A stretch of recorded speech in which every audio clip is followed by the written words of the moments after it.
Қайырлы күн, қымбатты оқушылар. Бүгін біз өздеріңмен бірге елбасымыздың туған жер бағдарламасының аясында қасиетті киелі орын Жабай ата кесенесіне саяхатқа барамыз.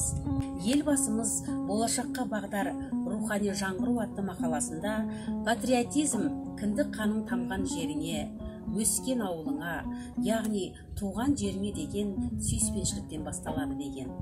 Иә, туған жерден артық туған жердей көркем жер жоқ. Отаныңды, туған өлкеңді, ата-бабаңның жерін сүю, өз тарихыңды танып білу, ол әрбір азаматтың парызы.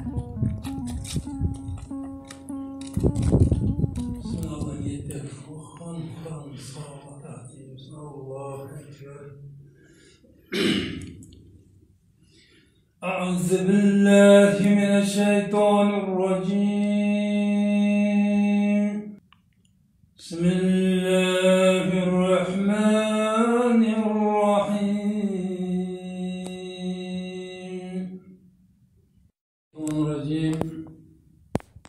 بسم الله الرحمن الرحيم السلام عليكم أما بعد السلام عليكم hürmetli cemaat.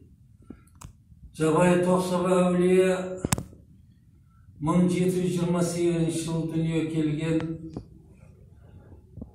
Сол әулиенің балалық кезінен әулие атанғаны бір күні үйінде жүргенде ауылдың ақсақалдары жиналып өзара әңгіме болып жатқан жабай бала 5-6 жасында құлақ шалып қалады. Ертең Қоқан хандығына барамыз, жиынға шақырып жатыр, азанда ерте шығыңдар деп ауылына үлкен адамдар айтқанын естіп қалады. Сөйтеді, әкесіне сұрайды дейді, ата, мен де барайыншы деп.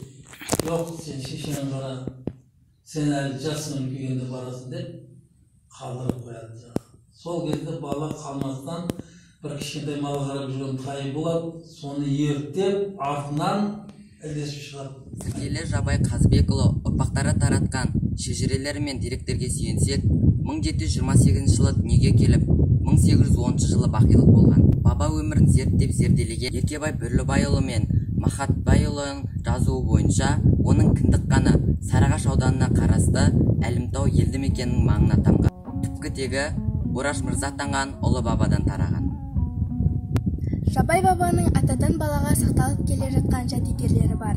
Мәселен, оның кісесі бабаның ұрпағы Ерген Махатбайұлының, ал ел басқару қызметінде пайдаланған мөрі Азизбек Қалжыбековтің шаңырақтарында сақтаулы тұр. Бабаның ақ туы мен қылышы да осы уақытқа дейін сақталып келген. Бұл жәдігерлер 1930 жылдарға дейін жақсы сақталған, ал одан кейін тергеу-тексеру кездерінде белгілі бір себептермен жоғалған екен.